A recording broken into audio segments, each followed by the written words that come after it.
guys, Chris here for Bodyboard Holidays. Down here in Cornwall, you might well have seen, we've been absolutely battered with swell this week. We had a really rare weather system that came over us. Combined that with offshore winds, resulted in some of the biggest waves we've seen down here in Cornwall for a very long time.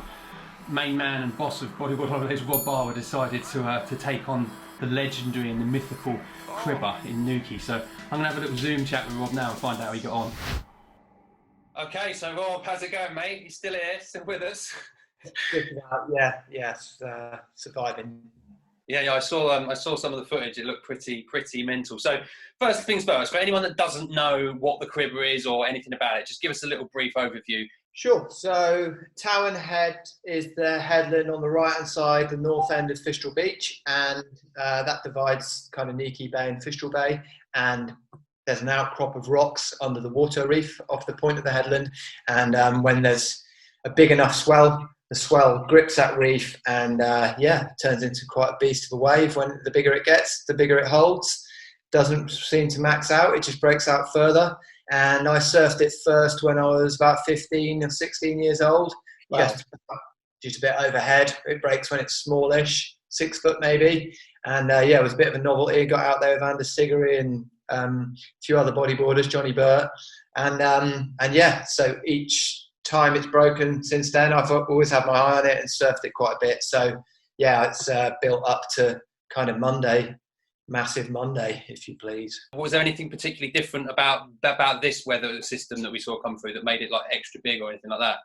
Yeah, there was a bit of a phenomena, if you like. This last week we had 2 massive low pressures spinning up past the east coast of America, and as they tracked north, you could see that there was the second of the low pressures was deepening and getting to be a massive swell period, and the one in front of it was also a pretty decent size as well. And as luck would have it, they were coinciding with it being a low tide during daylight hours, because we haven't got that much daylight this time of the year, and low winds, and massive swell periods, a big wave. So it was kind of like all those critical aspects came together to create a perfect storm, really. There had to be 2 or 3 days of waves of this proportion that were clean is just unheard of. You get that in Hawaii and other tropical countries, but not so much in the UK. So it was a great opportunity. True, innit? I've never seen, I don't know about you, but I've never actually seen, certainly the south coast as well. I went to Port Leaven the other day, and it's just out of control, big and clean. Like you say, we get those big southwesterly systems come through that are just all messy and you can't even really see Fistral, can you? It's just a big whiteout. But have you ever seen it so big and so clean? I don't think so. There was a time when I was a kid, and there was one day and it was absolutely huge and it got ridden. It was nuts. And probably that time to have a swell with a 20-second period and for it to be all just like a jigsaw falling into place was just, high. Yeah, I saw that as well. 20. I mean, that's kind of crazy. That's like the kind of wave period we see when we go to Sumatra in Indo, isn't it? It's like that's regular, like 18, 20 seconds. But here, 12, 14 is a lot, isn't it? So I saw that too. I was like, is that a mistake? 18, 20 seconds, crazy. So you said you've been to the Cribbar before, you surfed it before. Now, I know that there's a story attached to this because you've told me before, but just tell us again, what happened to you the last time you surfed at the Cribbar? Well, I've had some great sessions out there and some not so great sessions out there. I don't know if it's the last time, but certainly a recent time I was out there, and I just didn't realise that the leash that I was using had a damaged string, and it snapped quite quickly when I got out there. And I'd happened to have taken a left, which is the direction which puts you right in front of the Town Head, the rocks. And so, I just found myself in the impact zone, no board. My board got ripped away from me and was never seen again. And I was just in the impact zone trying to work out how I was going to get out of there. It's probably about 15 foot. And I didn't have a board and just swimming for life, basically. So, that was... How did you get in? Where did you swim in? Did you swim round or...? Yeah, I sort of swam round to North Fistral direction, but just was hoping to get washed into. There's like a big tidal pool, and I was trying to swim into there, and I ended up just basically co-steering up some rocks in my flippers. It was quite a scene, but good lesson to learn. It just means you've got to double check your kit, you've got to have an emergency action plan, you've got to think about direction of the wave you're going to take and what number of the wave of the set that you're going to take, just in case something does go wrong, and how far you're going to ride that wave. It's just another reminder that it's all part of this kind of indexing of information that you have to go through to be safe in these conditions.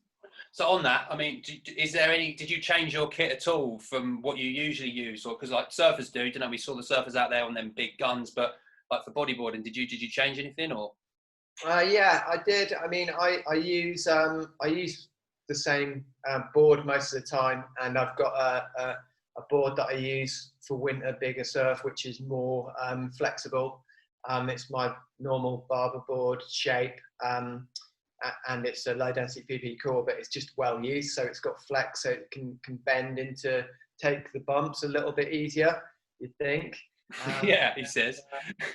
And I also had a brand, you know, I always use gyro leashes, and I made sure that I had really good condition one, good condition string.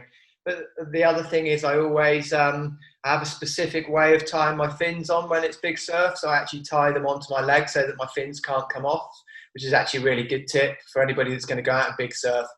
Just tie your fins to your legs so they can't actually physically come off. So yeah, and then yeah, just have my thin winter suit on, like a 4mm winter suit, just so that, because I knew I was going to be paddling super hard. I've actually worn a thinner wetsuit if I'd known that it was as mild as it was, because it was super mild out there with the low wind. So yeah, it was a bit of thought went into the kit for sure. So that's your kit. What about actually you personally, especially after, like you said, you had that nasty experience before? You know, how did you prepare sort of physically, mentally going into it? Did you even think about it, or did you just chuck your fins on and paddle out? Yeah, so, you know, I surf as much as I can anyway, and make sure that I eat well, sort of stay fit as much as possible. And yeah, I kind of always think to myself, when these big wave sessions come round, this is kind of what you surf so much for, you know, to be prepared to ride good big waves when they come.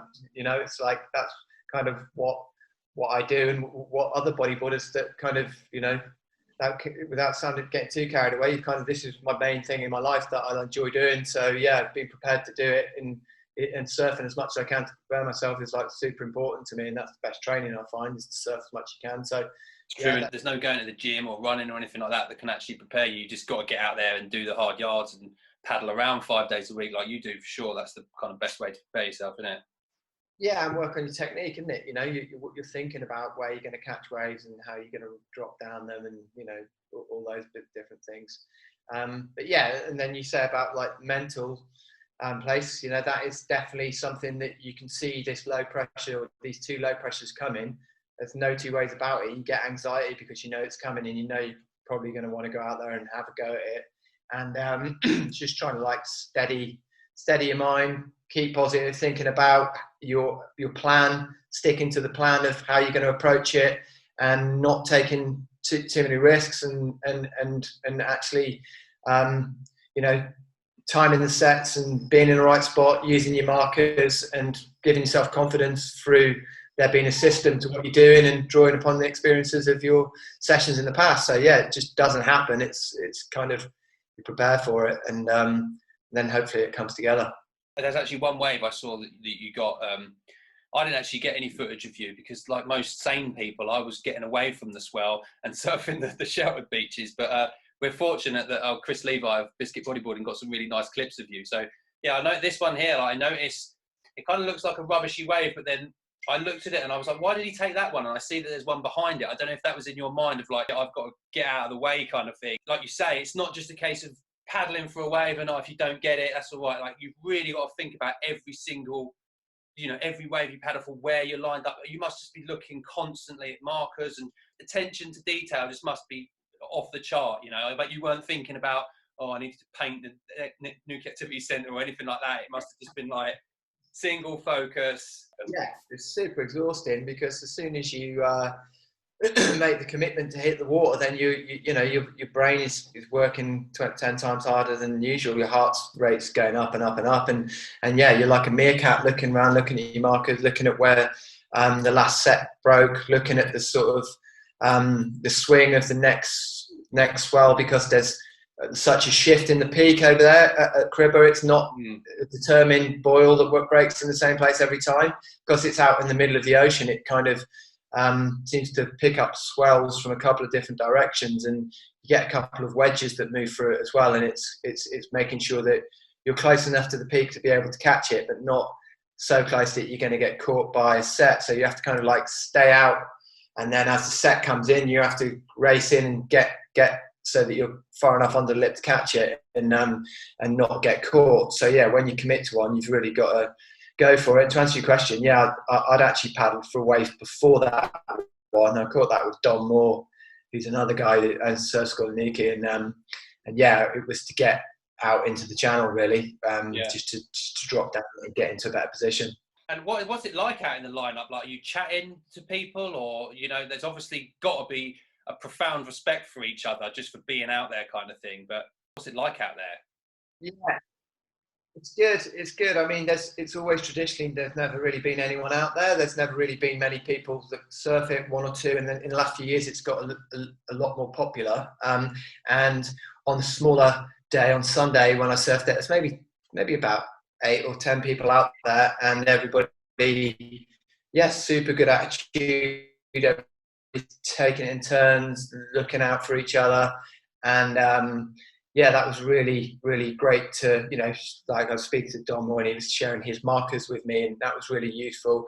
And there was Sunday, which is a big day, and yeah, line up thin, only 4 of us out there, me and Tom Butler and a couple of other guys, and Peg Leg was out there, and another guy, and Tom was the most experienced, obviously done a job for quite a while and surfed Nazare really big and been on big wave tour, and you could just see how much experience and how comfortable he was out there, and it was really great to be able to kind of be chatting to him and experience that, and he was kind of like making sure that after everyone had a wipe out, we were all looking out for each other to make sure you were all right, and he did that with me on one, and we were all kind of working like a little system. So that's the way it's got to be in big waves, and I think it's kind of funneled down through the through the big wave society, if you like, and there's lots of it going on now, and it's kind of like there's like almost rules in place of how that works when it's big to keep it safe. I have to talk about, I was just looking through the clips then, and I see that hell wave that you got where you wiped out. I'm going to kind of I'm just going to look through it here. Firstly, what the hell were you doing taking off on it? Like, was it one of them ones that you kind of thought, I better go, or I'm kind of going to cop it next time? Or, like, you had no business taking off on that. You should have paddled over it. What were you thinking? Yeah, it was just, my plan was to be out there for just over an hour, and I'd been out there for nearly an hour, and I'd already had 3 or 4 waves that had been all right. One good one and a couple of average ones. And to be honest, Tom Butler had just caught a bomb, and I was sort of near to where he had taken his one, and it just reared up that wave, and I was like, this is going to be late, but I think I can kind of just, because you sort of have to take off quite late on a bodyboard out there because you can't get into them early like the surfs on bigger boards. So I knew that I was going to have to be fairly late, but as soon as I sort of took off and kind of got engulfed in the white water, I was like, oh no. Just sort of kept my board flat so that I could plane out of it and held on tight. And then, and then as soon as I came out of the white water, I had that, what looked like a nice big wall. But I was just going so fast and I couldn't slow myself down, and just hit that chop. And you were going so fast as well, like you're hooking. Yeah. So I was flying so fast, and then, but if you hit a chop, usually you can usually get your rail back in. But I was just, I was just going at Mach. Didn't fancy doing a roll off that little section though. I should have done a little innie. It's all right, wasn't it? So didn't. Yeah. No, that is absolutely crazy. When you was in the white water, like you say, you was engulfed in the white water. You must have been thinking, I hope it doesn't pitch and throw me over the falls, but like you say, you just kept your nerve, pointing the board in the right direction, I should imagine, and you came out, got all that speed, and then as you hit that chop and you knew that there was only one way this wave was going, what went through your mind? Well, yeah, I as I came out of the white water, I was quite my fear was being in the white water and being engulfed and then going over and over with the white water, you know, not actually getting a breath before. So taking off, getting engulfed, and then never coming out again until the wave release, sort of thing. You know, so not even really wiping out, just becoming part of the cycle. Yeah. So I was kind of stoked to get through the white water, come out onto the face. And then, I kind of, if you see in the footage, I kind of get a second to adjust myself and get my elbow in and my rail in, and like I'm thinking, it's on. This is all right. And then, and then I just kind of dropped a bit. And as I dropped, hit a chop. And then, before I knew it, I had lost control. My left hand actually came off, and I was trying to get my left hand back on and holding onto it with my right arm, and it just kind of went a bit skew with, and then as soon as the nose went under, I just penetrated pretty deep actually, which was good because I was going so fast. It helped me. So did you manage to get a nice lung full of air before you went under? Not a massive one. I just had a normal amount of air. You know, I wouldn't get a chance to have a gulp, but it was just, you know, I had air in my lungs, and then so I went straight under, and I was stoked not to just, you know, skim across the surface. I went down, which was a result, and I got sucked up backwards and was just about to get a breath, you know, through the roof of the lip sort of thing, and then it just sucked me back down again, and then I just went deeper than I think I've ever been before. Just kept down and down and down. I was waiting to hit the reef, but I couldn't really get I got one hand around the top of my head to cover it up, but I couldn't. I got this arm around my head, but I couldn't get this because my arm was getting so pulled by my board. And I was just getting the most ferocious ragdolling that I've ever had, literally manhandled. And then my leash started getting pulled down my arm, and I just kind of caught it on my hand like this, and I knew that if that leash went, then I wouldn't have anything to pull me up, and then I was going to come up and not have a board. Last time that happened to me, I lost my board, so I didn't fancy a swim in, and so double cramped at the time, like cramping both calves, cramping both thighs, and then I was just down, and luckily I'd just been speaking to Tom actually, and he'd been chatting to one of the other guys who'd had a hiding the way before, and he said, "Did you open your eyes underwater?" I was like, "No, I don't think I opened my eyes during wipeouts. I do on duck dives." And he was like, "Open your eyes, it calms you down." So I actually opened my eyes underwater and looked up, and I could see the light up there, and so it did actually calm me down a bit. And I came up, and my wetsuit hood had been pulled down, my leash was off, double cramp in my legs, and was just like laid there on my board, and just was super grateful that there wasn't another beast behind it. It washed me far enough into the channel. I think because I'd ridden the first bit of that way, the whitewater had taken me off the ledge of the reef a little bit, so I got into the deeper bit, and I was very rattled when I came up. And I think looking at it here, had you not have come out of the whitewater like that, like you said, you would have been full impact zone. Plus, you wouldn't have had those merciful couple of breaths that you managed to have. So, well, you know, from a coach's point of view, mate, you probably shouldn't have gone on that one. I know. I'll tell you what that is. It's a result of having the day before and it going pretty well, and then not making any mistakes, and then the beginning of the session on Monday going well, and then you just get an inflated level of confidence, which is like the worst thing you can get in lots of sports, isn't it? You know, it puts you in a sort of position where you sort of make decisions that aren't necessarily the best decisions, and then you get a wake-up call. The thing is, you could have decided to maybe go over the top of that one, and the one behind it could have caught you. Like, it is really finite decision making, in it, like we were talking about before. So you did what you did, and ultimately, you know, you got a cool wave and a good story. So kudos for going out, because a bodyboard's not ultimately designed to ride waves like that, is it? I think that riding big waves is like one of the biggest sort of buzzers in bodyboarding. You know, if you get a really big, great ride, then it's something that you remember for a long time, and it's something that you don't get the opportunity to do a lot of in the UK.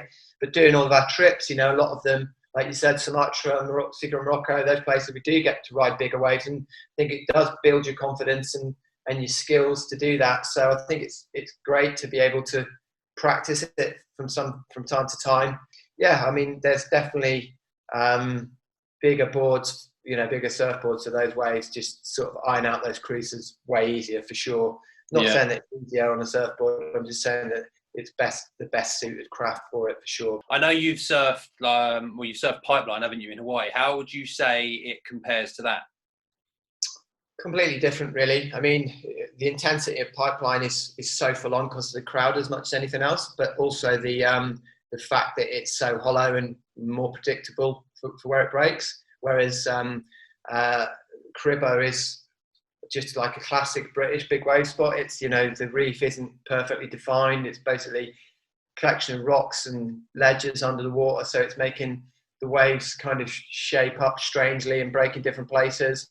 And so in some ways it could be more difficult to get a good wave at Cribbar because there's such a bigger area to find the waves to be in the right place. And it's comparable heaviness to all of the big wave spots that I've surfed. Cribbar is it's super heavy, that shouldn't be underestimated. It's a dangerous wave if you get caught by it. I've had some duck dives where I've just been annihilated out there. In comparison to some of those huge big wave slabby spots, so Chopus and right and the waves you get in South Oz and West Oz, those ones that are great big hollow beasts, and you get the Aussies in particular, but all bodyboarders getting really deep barrels there and taking off deep. And the Cribbar is a completely different beast. It's like an open ocean, big kind of wally, not really hollow. Like a bomb wave, isn't it? Yeah, like a bommy, like a raw bommy. So it's not really comparable to that kind of high performance wave, but it's just more of the fact that in the UK we've got a big wave that you can ride, and it's not comparable to those huge hollow waves, but it is nice to get a wave that gives you a nice drop and a good wall to sort of that's got some size. So yeah, it's a different way of bodyboarding, but definitely a bit of fun, really. But I should imagine we're going to see the Bodyboard Holidays big wave coaching weekend coming up, have we? You're going to show us all how to do it?